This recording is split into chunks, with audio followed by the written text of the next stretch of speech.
inicio a esta presentación. El día de hoy estamos presentando el libro Laura Méndez de Cuenca, poesía. La compilación, estudio preliminar y edición le corresponde a, creo que uno de los mejores editores de aquí de México, el doctor Ángel José Fernández. Bueno, comenzamos ya. Creo que la dinámica va a ser así. Le damos en un primer momento la palabra a la doctora Leticia Mora, posteriormente al maestro Diego Lima y finalmente al autor del libro, ¿no? Creo que no es necesario hacer una presentación de las líneas del currículum del doctor Ángel José Fernández porque nos llevaríamos 2 horas, ¿no? Entonces no es necesario. Pasamos inmediatamente a, bueno, las palabras que nos tenga que decir la doctora Leticia Mora. Adelante, por favor. Gracias. Pues muchas gracias, bienvenidos todos. Para mí es un gran gusto presentar este libro, asistir a esta presentación tan esperada, tan añorada. Así que agradezco mucho la invitación de mi amigo y colega, el erudito Ángel José Fernández. Este libro es maravilloso por muchas cosas. Es maravilloso, para comenzar, por su tamaño. Más de 700 páginas, 724 para ser precisa, más el índice. Pero sobre todo porque nos hace imaginar el valor del trabajo intelectual cuando lo guía una pasión, sea esta histórica, de restitución, de admiración o la de la simple curiosidad por saber. Pienso en la figura de Ángel, inclinado sobre la vieja página de un periódico, como un signo de interrogación permanente, deseoso de darle sentido a lo que ha leído y que no cuadra con lo que otros han escrito y tiene enfrente. Su búsqueda es la de hacerse preguntas, corroborar, anotar las disonancias, las atribuciones erróneas, los errores en la datación de nombres, fechas de nacimiento, de muerte o de matrimonio, en las transcripciones erradas o mal hechas, en los entuertos, los descuidos, las sinrazones o las felices coincidencias. Imagino el tiempo invertido, inclinado sobre la página, y corroboro la constancia y la disciplina en seguir una o varias pistas, en el diario anotar de ese dato que se ha descubierto, en el hurgar y hurgar en los más recónditos periódicos inimaginables para la mayoría de nosotros, en las referencias cruzadas, en fin, en todo aquello que lo lleve a dar la respuesta precisa. Su búsqueda lo ha llevado también a varias partes y diversas bibliotecas, como la del viaje a Ciudad de México, donde se entrevistó con el sobrino de doña Laura, viaje al que tuve el honor de acompañarle. Hoy, con deleite, les puedo contar que tuvimos en nuestras manos un ejemplar de una de las novelas de doña Laura, por mucho tiempo la única conocida, Espejo de Amarilis, de 1902, y pudimos ver de su puño y letra anotaciones importantes en el ejemplar. Ángel ha dedicado su vida a este trabajo, pero con la obra de doña Laura es como si a fin de cuentas haya tomado conciencia de que de él dependía restaurar el verdadero trabajo de una mujer única, Laura Méndez. Tal se revela su fe y compromiso en este libro. Y los lectores de Laura se lo agradecemos, no solo como un reconocimiento intelectual, que vaya que haya admiración por mi parte, sino con el agradecimiento del que observa el cuidado que se pone hacia una persona y su obra, que se quiere y se admira, para que ya en este siglo XXI todavía se le siga maltratando con comentarios como el que me dijo un conocido investigador cuando le propuse hacer la edición crítica de Espejo de Amarilis. Pero Laura Méndez, ¿quién es ella? Pero Espejo de Amarilis no es un clásico, pero podría haberse argumentado con hechos, como lo hace Ángel José, que Manuel Acuña cifra su fama en escasos poemas y en un suicidio que elevó a potencia lo que pudo haber escrito de haber vivido más años. Que Astucia, o Los hermanos de la hoja, fue escasamente leído por sus contemporáneos, y son los discursos de entrada a la Academia de la Lengua de algunos escritores de finales del siglo XIX y principios del XX, quienes lo ponen en los radares de los críticos que no tienen criterio propio y necesitan de algún famoso para aquilatar la valía de un escritor desconocido. Pero a criterios necios, el silencio es la mejor respuesta. Por ello, este libro es maravilloso, ya que su cuidada edición es un deleite para la vista y es un placer su lectura. Prueba del gran trabajo del autor en su faceta de editor, como dijo Estela, uno de los mejores de los que yo tenga el gusto de conocer. Pero es maravilloso sobre todo por la justicia que hace a una mujer extraordinaria, una verdadera polígrafa y erudita ella misma. Laura, a diferencia de las mujeres de su época que, como Marisa Vidillas, conocían idiomas para el lucimiento de una educación femenina exquisita, Méndez no solo los conoce los idiomas, sino que los dignifica cuando en sus llamadas versiones libres los traduce y los recrea, como un medio para dar a conocer al público mexicano una obra valiosa, aclimatando novedades, como dijera Monsiváis, es lo que constituye el verdadero trabajo de un gestor cultural y el de una educadora, como lo fue nuestra autora. Sin duda, Laura Méndez, quien revierte una y otra vez lo que se esperaba de las mujeres, hace de las lenguas y todos sus conocimientos el capital simbólico para ganarse el pan diario.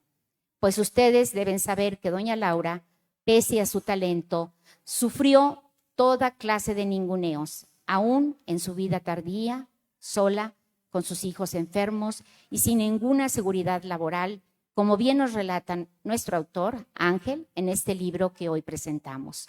Por ello, si bien es un mérito colocar a Laura Méndez en el panteón de los poetas ilustres del siglo XX, al que sin duda este libro contribuye de manera definitiva, lo más importante para mí con este libro es que gracias a Ángel, Laura ya no es de nadie y pasa a ser de todos nosotros.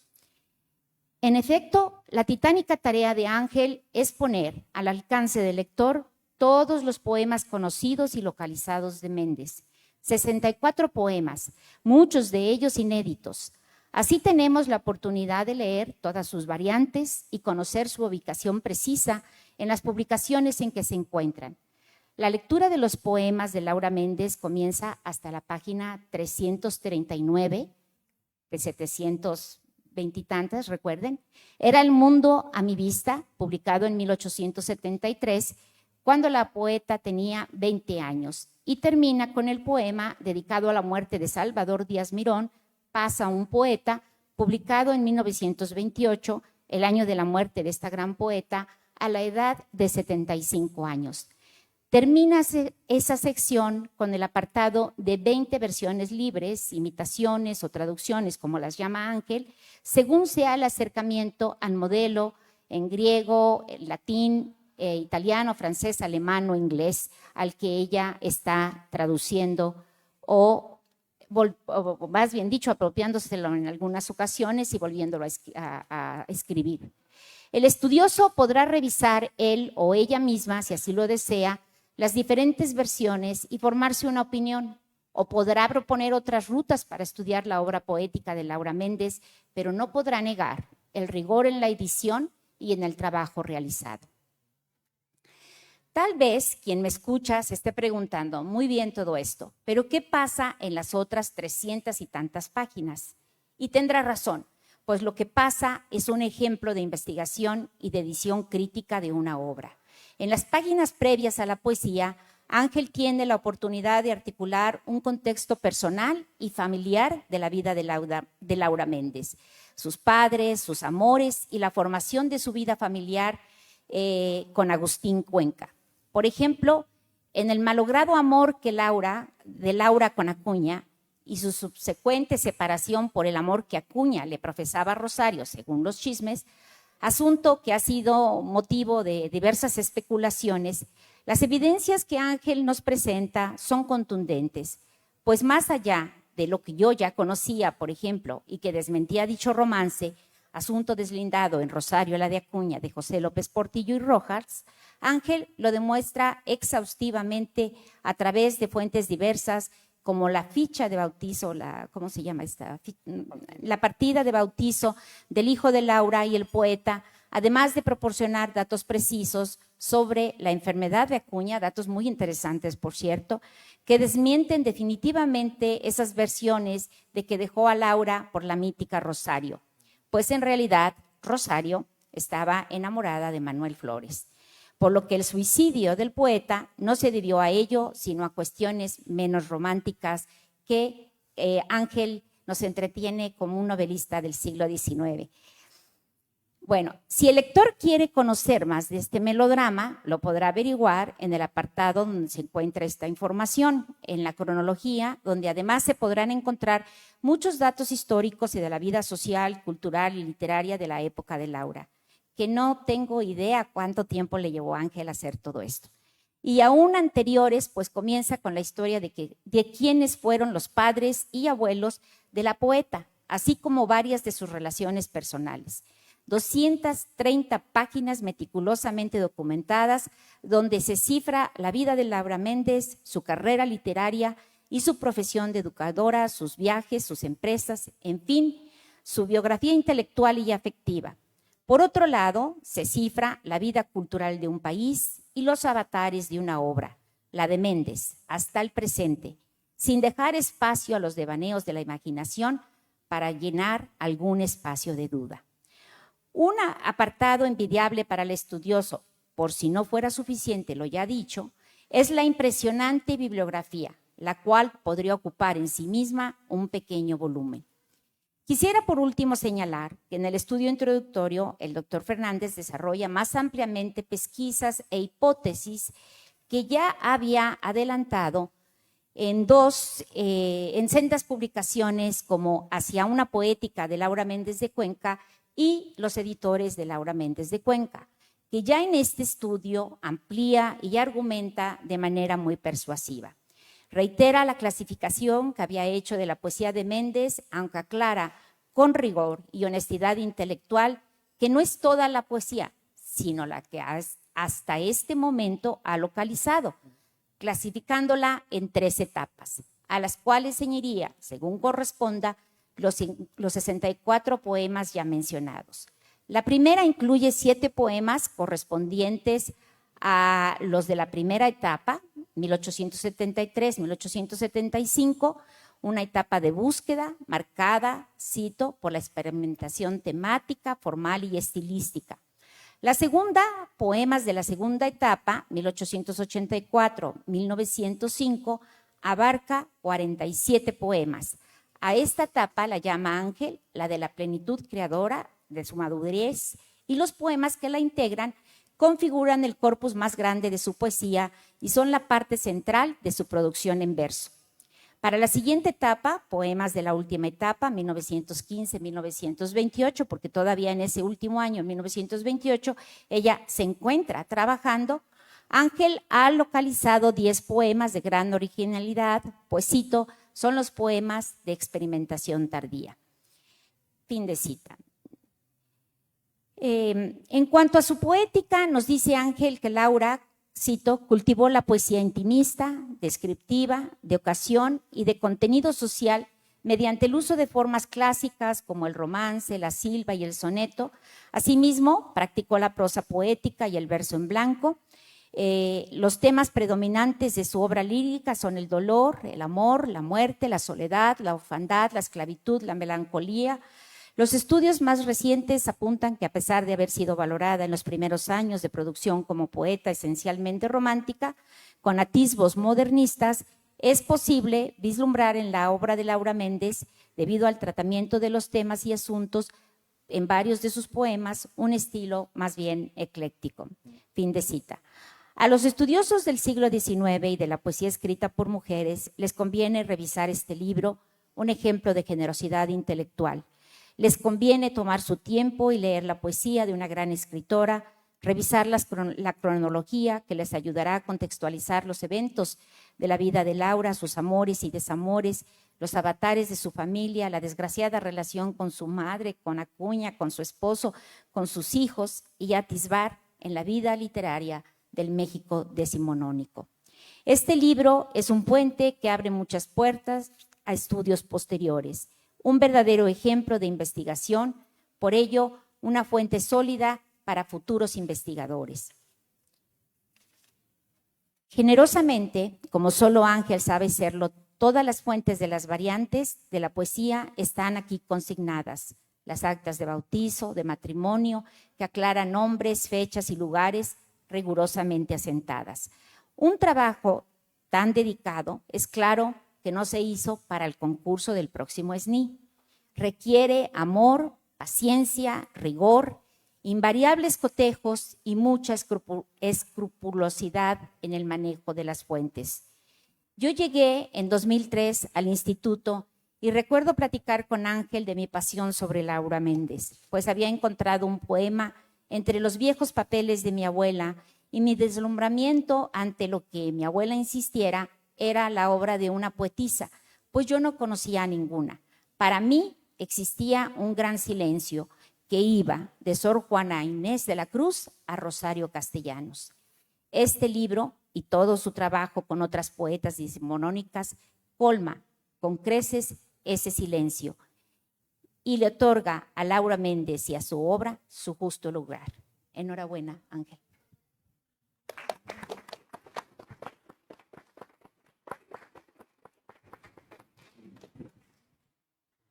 Muchas gracias a la doctora Leticia Mora por esas palabras que rescatan esta dimensión humana y esta dimensión creadora de una de las mejores escritoras del siglo XIX.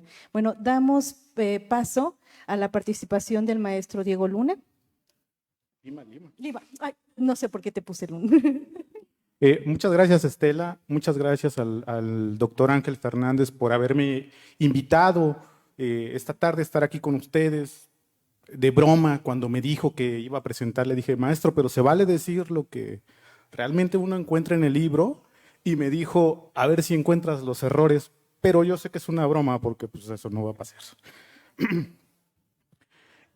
El polémico Harold Bloom solía traer a su memoria una discusión con el formalista Lionel Charles Knight, quien consideraba absurdo tratar a los personajes de Shakespeare como criaturas vivas. En la anécdota de Bloom, la postura del académico pretendía evidenciar el olvido de medio siglo de teoría asimilada en nuestras universidades e igualmente exhibir el consabido error de confundir el terreno de la ficción con el mundo afuera de la página. Una postura que siempre me ha parecido similar a la de quienes acusan la incongruencia de las interpretaciones filológicas de la poesía cuando denuncian el atrevimiento de intentar reconstruir la vida de los poetas a través de sus obras. A Bloom, siempre abierto a la disputa, le parecía una excelente oportunidad para defender que si Lady Macbeth tuvo hijos fue solo uno, asesinado por su primer marido. En el caso de las obras poéticas, mi conjetura suele ser que para los poetas la poesía realmente nunca ha estado apartada de la vida, o todavía más, que la verdadera vida de los poetas son sus poemas, mientras que aquella sustancia que amalgama los poemas entre sí, dirá Sheridan, se antoja nimia o subsidiaria. La vieja querella contra el formalismo parece caduca, pero todavía en 2025 escucho a estudiantes de letras escandalizarse con las lecturas de la poesía de Manuel Acuña, Javier Villaurrutia o Rosario Castellanos, que apelan a ese caos de rasgos humanos que anteceden la escritura de cualquier obra literaria, aunque sea menos común en el caso de las escritoras, a quienes en sentido contrario históricamente se les ha reducido a la expresión de anécdotas, testimonios o sentimientos, como si las ideas y la métrica fueran cosa de hombres. Esta nueva edición de la obra poética de Laura Méndez de Cuenca rompe con ese pretendido supuesto. Podemos empezar por aclarar que el libro está integrado por dos grandes secciones. La primera, como ha explicado Leti, contiene un extenso estudio introductorio en el que el doctor Ángel José Fernández plantea el estado actual de la poesía de Laura Méndez, esto es, la historia de las composiciones íntimamente ligadas a su biografía, a los sucesos históricos que la envolvieron, así como a la interpretación de las posibles ausencias o silencios en su producción, seguida de una revisión de sus editores, así como de una prolija exposición de las fuentes. La segunda parte presenta la obra poética hasta ahora conocida de Laura Méndez, Expresamente, esta edición no intenta ser una reunión completa ni definitiva de un corpus que aún podría nutrirse con versiones nuevas, composiciones desconocidas o el hallazgo de algunas piezas de las que apenas tenemos noticia, pero que no han sido recuperadas por el estado que guardan nuestros archivos y repositorios en México o por la simple falta de suerte. La obra aquí reunida, 64 composiciones originales y 20 versiones, imitaciones y traducciones, se nos presenta como una versión fijada de los poemas hasta ahora conocidos, con aparato de variantes, respeto a los cambios autorizados en el momento por su autora y enmienda de las erratas de imprenta que se han reproducido a través de las décadas, para mostrarnos una versión más íntegra de la obra poética que pueda servir de base a estudiosos, antologadores o cualquier lector. Todavía más, los poemas vienen acompañados de una nota del editor en la que puede apreciarse la investigación que está detrás de esta compilación. En ella se nos brinda una explicación de cada poema, el contexto biográfico e histórico en que surge, además de una historia mínima de la elección de las formas, las metáforas e imágenes más recurrentes de Méndez de Cuenca. Y es aquí donde, a mi parecer, encontramos una de las principales aportaciones de esta edición crítica. Sin duda, el ejercicio de la crítica literaria puede enriquecerse al leer las obras del pasado con los lentes de nuestro tiempo, sea cual sea el nombre que tomen las herramientas de la hermenéutica en boga. Pero este anacronismo electivo nos conduce muchas veces a olvidar que las obras aparecieron en horas, en momentos específicos, si se pretende, por ejemplo, aspirar a comprender el sentido primario, que no el sentido último, de tal o cual poema. Prevenidos contra el riesgo que entraña una confusión de la naturaleza que hemos mencionado, podemos tratar sin temor el tema fundamental de esta tarde: valorar una propuesta de lectura como la que nos entrega Ángel Fernández en esta compilación. Cuando se distingue en el ejercicio de la crítica literaria una tendencia a encontrar en los poemas una finalidad humana, un sentido histórico y tradicional, una esencia, digamos, estrictamente subjetiva, se puede inferir que nos hallamos ante una propuesta de análisis e interpretación que se ha tejido a partir de dos hebras principales. Primero, está aquella que podríamos denominar como la argumentación biográfica del corpus poético.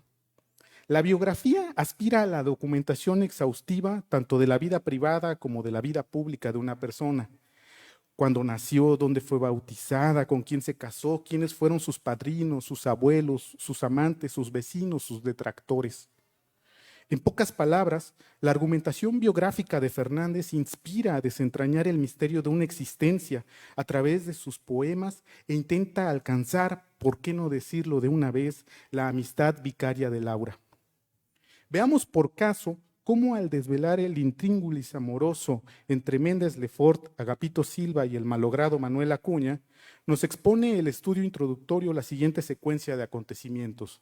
Cito: puede señalarse, en vista de la ingente cantidad de poemas arreglados en honor de Laura por parte de Agapito Silva, casi todos abundantes de tonos sentimentalistas, la existencia probada de una relación, la cual, además de haberse dado en la realidad, ocurriría en forma velada e intermitente y a veces simultánea a la sostenida entre Laura y Manuel Acuña, en torno a esas rupturas de relación constantes, como lo señalan en número y suficiencia los poemas del ciclo compuesto por el saltillense en honor de Laura.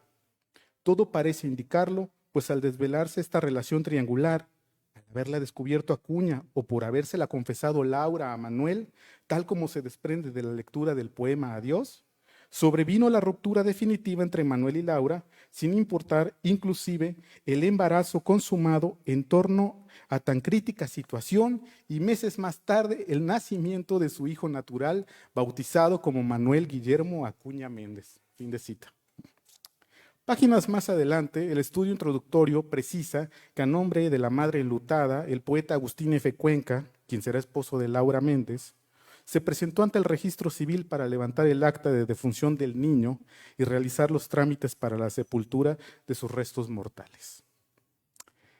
Queda claro, así, que la revisión pormenorizada del material humano atañe no solamente a la recolección de testimonios de época, archivos parroquiales o libros de historia, sino a las representaciones necesarias para documentar el paso de esta escritora por el mundo, cuáles fueron sus intereses, en qué periódicos publicaba, cómo se ganó el sustento diario, a qué atribuir sus prolongados silencios en el mundo literario. En México, la consulta de primeras ediciones, así como el escrutinio de la prensa histórica, es una tarea particularmente difícil, pero si esta compilación parece alcanzar a retratar el periodo exacto en que escribió su protagonista, también al dominio de estas fuentes se debe. Pero he mencionado en líneas atrás que la estrategia de lectura de Fernández está basada en dos hebras principales, una de las cuales es la argumentación biográfica. Pues bien, la segunda consiste en el dominio de la retórica. Es precisamente esta cualidad en la argumentación lo que eleva la imagen de Laura Méndez más allá de una extraordinaria mujer de su tiempo, para enfatizarla como una extraordinaria poeta de su tiempo. Desposeída, como expone el propio Fernández, de impostados feminismos, pero nunca de feminidad. El sonido de la lírica de Méndez de Cuenca, me atrevo a sugerir, aparece precisamente cuando se le pone en diálogo no solo con los escritores de su generación, a los que supera, por cierto, sino al contrastarla con los de su época, Otón, Nervo, Gutiérrez Nájera, Díaz Mirón. Para averiguar en concreto qué es lo que la poeta dispone frente a lo que la tradición ha hallado, podemos escuchar la música asonantada de Pasa un poeta, dedicado a Salvador Díaz Mirón, cuya melodía surge a partir de versos dodecasilábicos, explica el maestro, en donde un único estribillo hexasílabo se transforma en detonante anafórico del ritmo. Una cita del poema. Ya no manan dulce licor tus sentidos, ya no hay esplendores en tu vida alada, ya no hay recordanza de arpegios dormidos. Alumbra tu vuelo la noche estrellada a espacios remotos jamás conocidos. Un poeta pasa, cantos desprendidos, de su lira bajan en áurea cascada, y suenan y suenan y suenan diluidos en una silente estela borrada como la que dejan los barcos hundidos. Podemos apreciar, a partir de la lectura de Fernández, que la expresión creativa de Laura Méndez la conduce a la elección de una aspiración clásica para su poesía de inspiración romántica. De esta manera, es posible distinguir a través de las etapas de iniciación y madurez de su producción los grandes tópicos de la desgracia y la pérdida en un primer momento, el regreso al diálogo íntimo y de expresión modernista al final. Estados del espíritu que nunca cayeron en los excesos del preciosismo ni en el manierismo, pero que mantuvieron sus versos con apego a las formas del canon, el soneto, las composiciones con versos pareados, los poemas con tercetos encadenados, en cuartetas, quintetas, quintillas, sextetas, serventecios, etc. Méndez de Cuenca recurrió a la jaula de oro de la 10ª Espinela y otras veces a las estructuras romanceadas, cuando no a la libertad de la silva. Su virtud común puede decirse que fue la desconfianza en la fácil resolución de un programa en verso, la idolatría de una vanguardia o una falsa tradición. Lejos de la distinción escolar entre forma y contenido, me atrevo a pensar que Laura dominó la concordancia entre el tema elegido y el valor supremo de la estética, que es la ética. Jorge Cuesta menciona a propósito de Ramón López Velarde que en sus magníficos poemas no le roba a su país lo que tiene, él es quien se lo da. Pues bien, el mensaje de Laura Méndez, si alguno tiene, no le roba a ninguna nación ni a ningún grupo literario, sino mantiene esa condición de honradez basada en la introspección inevitable que empequeñece las bondades, la suma de hábitos y plegarias y realidades sociales que la reiteración agiganta y que de perderse dañaría sin remedio, según lo declaró ella misma, su fe ciega en algo mejor que esta triste vida. Esta actitud no provoca una producción exuberante. De hecho, nos explica Ángel Fernández que la autora no reunió ni organizó su obra poética, ni publicó en libro o colección alguna de sus poemas, salvo la preparación de un libro de cuentos en verso, pensado como texto escolar complementario para la educación de los niños. Pese a que el manuscrito fue rechazado por cambios en la política educativa en la Secretaría de Instrucción Pública, más que por su valor literario, el único par de cuentos que llegaron a la prensa nos demuestran su intención de hacer del verso un espacio para la enseñanza contigua de la fábula, como en el caso de Los Capones de Navidad, donde a la par de una lección de la desobediencia y sus implicaciones, reconocemos la tesitura moral del arte que permite perder y recuperar la pureza a un mismo tiempo. Un ejemplo. Los cochinitos desobedientes, sin el permiso de su mamá, una mañana muy tempranito fuéronse juntos a pasear. Cuando la vieja marrana vino de comer bodrios en el corral, a los cochinitos desobedientes en el chiquero no encontró ya. Muy afligida los llamó a gritos y temerosa de algo fatal, a sus hijuelos de calle en calle y plaza en plaza se fue a buscar. Mientras, alegres los cochinitos, gozando estaban en libertad, y unas 2 horas vagaron solos por las 1000 calles de la ciudad. Un tocinero muy renombrado desde su casa los vio pasar, y al punto dijo: buenos capones para la Pascua de Navidad. Y dicho y hecho, para la noche, de la ventana tras el cristal, los lechoncitos muy adornados en unos platos estaban ya.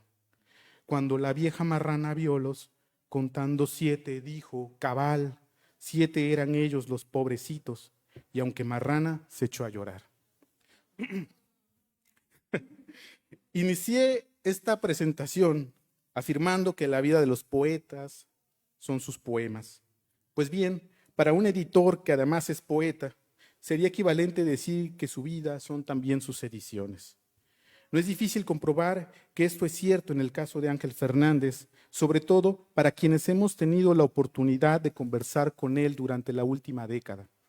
Su amor literario como su magisterio están plasmados en esta obra que tanto sus lectores como sus alumnos reconocemos. Enhorabuena por la aparición de esta edición crítica de la poesía de Laura Méndez de Cuenca.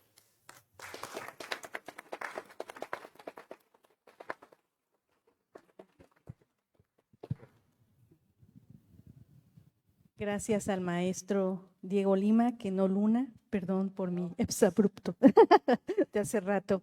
Gracias, Diego, por esta revisión tan puntual del contenido, de la estructura de este maravilloso libro. Creo que las 2 participaciones hacen énfasis en esa pasión, en esa constancia y en esa disciplina que Ángel José tiene en todos sus trabajos. Entonces, bueno, pasamos ya a la participación del maestro Ángel José para todos los comentarios que quiera hacer.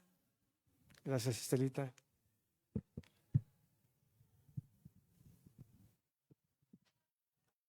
Agradezco a todos su presencia y a los presentadores sus palabras. Muchas gracias a Estelita por la presentación, a Agustín del Moral por editar la obra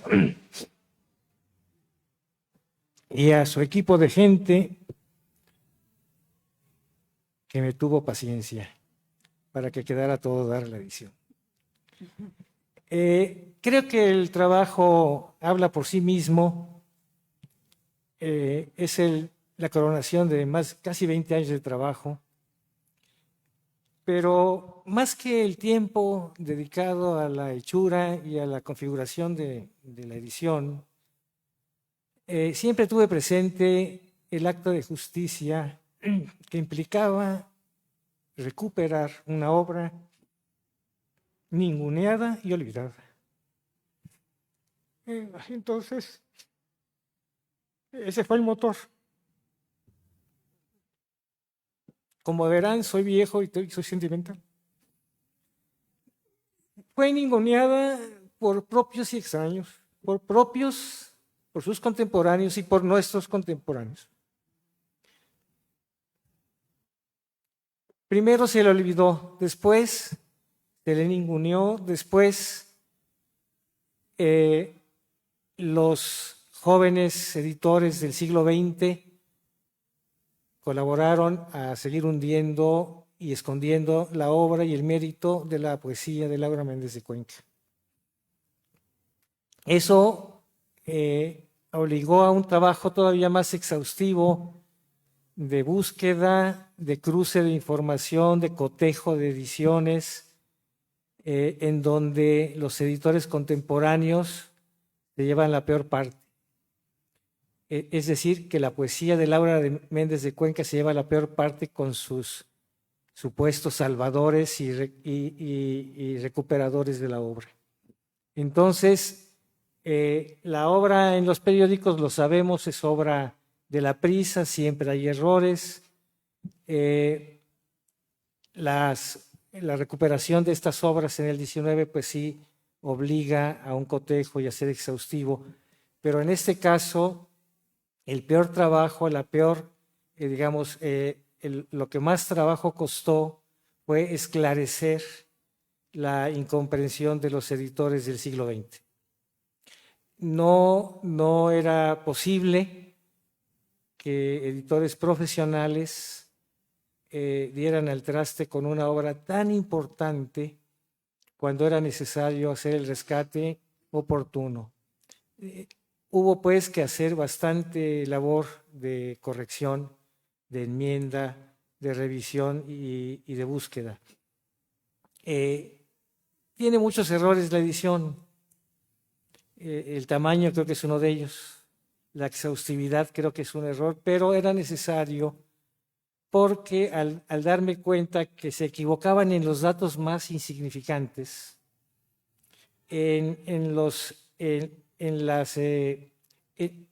no eran capaces de leer lo que decía el periódico. Si el periódico decía 1890, ellos ponían 1892, por poner un ejemplo, ¿no? Pero como si están copiando, ¿por qué copian mal? Entonces, vi la necesidad de que este aparato inicial fuera creciendo necesariamente, porque al darme cuenta de la gran cantidad de inconsistencias, me vi precisado en la necesidad de hacer una cronología con fuentes muy precisas para ir determinando cómo fue el decurso de una vida tan importante, tan sufrida, pero tan estimulante como fue la vida de Laura Méndez, con su forma de ser, que era calzonuda, era muy valiente, era intransigente también, creo que tenía mal carácter. ¿Quién no? Después de...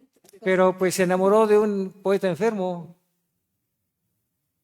Se enamoró de, pues es sensible, era un sujeto muy sensible, que tiene también muchos defectos.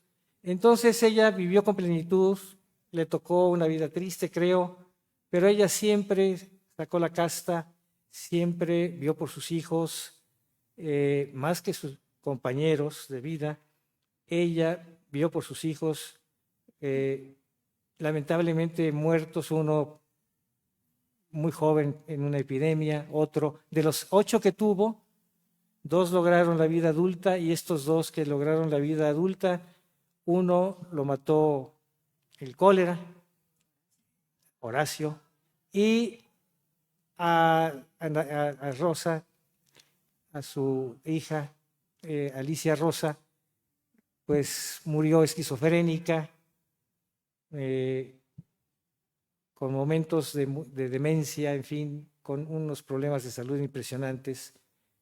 Frente a todas estas adversidades, la autora siempre se impuso, siempre tomó la estafeta y logró pues no dejar huella, sí, y no ceder, no cejar, no dejarse. Se peleaba con los generales inclusive, se peleó con un general, Justo Sierra tuvo que defenderla porque el general se quejó con Porfirio Díaz de que la trató mal la señora Laura Méndez, porque no le reconoció su credencial como encargada del Ministerio de Instrucción Pública para ser la responsable de ese ministerio en la Exposición Universal de San Luis, Missouri. Entonces, no tuvo empacho en pelearse con el general. Y Justo Sierra, que la conocía muy bien, eran contemporáneos, eran amigos de toda la vida de juventud y demás, la defendió frente al general Díaz y le mantuvo el trabajo. No solo eso, sino que le ampliaron el trabajo para que fuera a hacer estudios sobre la educación de párvulos y del kindergarten a Europa, donde estuvo casi 6 años de su vida investigando en Alemania, en Francia, en España, en Austria, en Italia, sobre las modalidades del kindergarten y de las escuelas de primeras letras, y con sus informes técnicos, que como decía Justo Sierra, fueron muy valiosos, se implantaron en México la educación de las primeras letras y de los jardines de niños. A ella debemos, pues, fíjese bien, la educación el primer acercamiento a la educación por parte de los niños, gracias a su trabajo técnico como informante de las técnicas modernas, tanto las técnicas de William T. Harris en San Luis, Missouri, como de las modalidades del kindergarten de Pestalozzi y otros en Berlín, en Alemania y en Europa. Así que ella fue una intelectual muy importante. Me sorprende mucho que destacó en todos los aspectos de su vida, como poeta, como narradora, como cuentista, como novelista, como ensayista, como cronista y como autora de artículos, porque tenía que vivir de escribir y durante mucho tiempo tuvo que escribir a diario para darle de comer a sus hijos. Entonces ella destacó en todos los órdenes, todo lo que emprendía lo llevaba, sabía llevarlo hasta sus últimas consecuencias y siempre con mucha hidalguía, con mucha valentía, con mucha honradez y con mucha entrega en sus trabajos. Así que yo no sé si creo que el mejor homenaje que le podemos hacer es leer algún poema. Ya explicaron bien la estructura del libro, tiene 2 grandes partes. Yo les recomiendo que se pasen la primera de un jalón y vayan a los poemas, que es donde está lo importante. Lo otro fue necesario, pero para ustedes ya no es necesario porque ya está aquí ordenadito todo lo que sigue. Entonces, yo creo que lo importante es su obra. Entonces yo no sé si pueda leer un poema de... Tenemos tiempo, ¿no? Sí. 8 minutos. Entonces vamos a leer solo 2 poemas. Vamos a leer un poema de la segunda etapa, lo que yo llamo la etapa de la madurez. No es muy largo, es un poema muy breve. Podemos inclusive leer 2 de ahí, son muy pequeños. Quiero. Cuando murió Acuña y estableció relación amorosa con Agustín Cuenca, cosa que ocurrió relativamente pronto y rápido, creo que nunca se imaginó que la vida de casada con Agustín Cuenca iba a ser de ostracismo, porque se dedicó a tener hijos. Tuvo 7 hijos en 9 años. Entonces, pues estaba condenada a los pañales, a la comida y a los velorios porque se le morían, ¿no? Entonces, finalmente tuvo una relación, creo que Agustín Cuenca no la comprendía del todo. Agustín Cuenca era bastante disipado en su vida. Sin embargo, pues ella fue cabal, como siempre, como dice en el poema de los cochinitos, ¿no? Cabal, en la cuenta cabal. Y cuando muere Agustín Cuenca de cirrosis hepática, ya comprenderán por qué, entonces escribió este poema en cuartetas, es muy breve, 16 versos, 4 cuartetitas, se titula Hiere. Mi última dicha en el olvido yace, mi último sueño en el dolor se apaga. Se van como los pájaros del nido para nunca volver mis esperanzas. Remueve tu saeta en la honda herida, fatal destino, el corazón te aguarda. No temas, no, que a tu furor impío, cobarde tiemble y se estremezca el alma. No pretendo que cesen tus rigores, ni de tu injusta ley saber la causa, ni que acortes o alargues la agonía. ¿Qué me importa la muerte, breve o tarda? Lo que me dio al nacer, día por día y momento a momento me arrebatas. Todo era tuyo, todo me lo diste, llévalo ahora donde más te plazca. En estos pocos versos encierra todo el potencial poético de esta escritora, quizá la mejor del romanticismo mexicano y de principios del siglo XX. Entonces hay fuerza, hay economía del lenguaje, hay precisión, hay una alta elevación poética y también no hay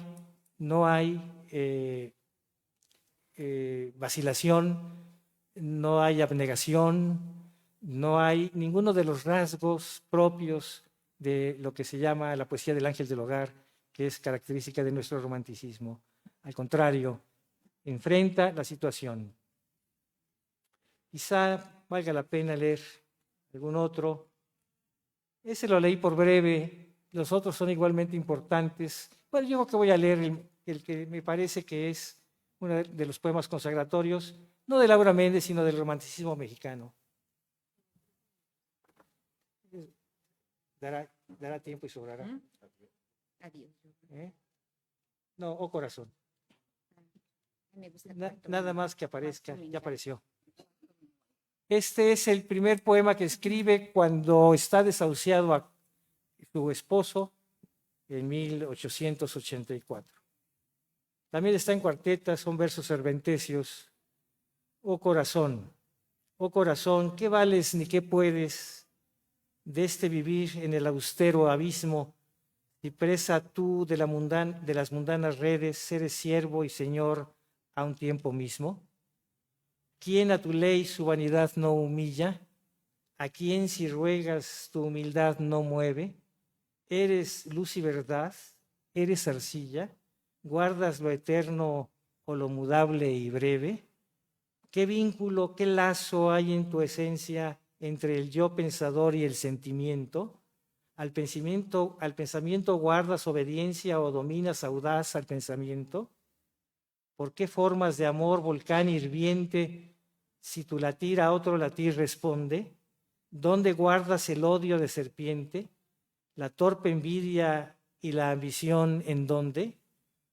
Yo no lo sé, mas la virtud y el vicio juntos te inspiran por extraño modo. Si abnegado, capaz del sacrificio, réprobo y criminal, capaz de todo. Invisible poder tu curso enfrena, múltiple forma a tu capricho mudas, tétrico en Hamlet, triste en Magdalena, sublime en Jesucristo, real en Judas. Amas al mundo y sueñas con el cielo, tremenda lucha en que tu ser exhalas. Así el ave, nacida para el vuelo, calienta el nido en que plegó las alas. Recuerda a veces a la cripta muda de beatífica fe, sublime ejemplo, y otras, roído por sangrienta duda, mártir expiras al umbral del templo. Ya eras ternura y místico idealismo, ya deleite sensual de amante pena, ora fe y religión, ora ateísmo, dogma que salva y duda que condena. Penumbra o claridad, verdad o mito, vives, palpitas, gozas y padeces. Por el amor confiesas lo infinito y aceptas el infierno si aborreces. ¿Qué batallar con tu pasión a solas? ¿Qué fe de aliz a solas con la idea? ¿Qué dejar en el ara en que te inmolas, carne que abraza, sangre que caldea? ¿Qué vida tan inquieta la del mundo? ¿Qué promesa tan dulce la del cielo? La muerte, qué misterio tan profundo, la nada, qué terrible desconsuelo. Cesa ya, corazón, tu lucha fiera, y que la luz al pensamiento acuda. Si eres fango nomás, ¿por qué se espera? Si eres obra de Dios, ¿por qué se duda? Misterio nada más. Y quien osado pretenda conocerte, pobre loco, vives para ser barro demasiado y para ser verdad vives muy poco. Muchas gracias.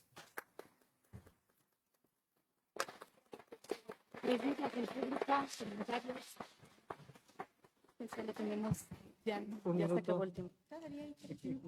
Bueno, a riesgo de que allá atrás me vayan a dar pamba, si alguien quiere hacer una intervención de 1 minuto, adelante, perdón por el tiempo, 2:30. o 2. Ya nos están diciendo que es tiempo. Bueno, si no hay comentarios, quejas, dudas, bueno. Si no hay, Compren el libro. si no hay, aprovechamos la ocasión para promocionar el libro, va a estar acá atrás a la venta y yo espero que próximamente esté en acceso libre o ya está en acceso libre. No. Próximamente, ¿verdad? Cuando yo me muera. Sí. Bueno, pues muchas felicidades al doctor por Pronto, pronto. libro que será o que ya es referencia. Muchísimas gracias a todos y bueno, que tengan una linda tarde.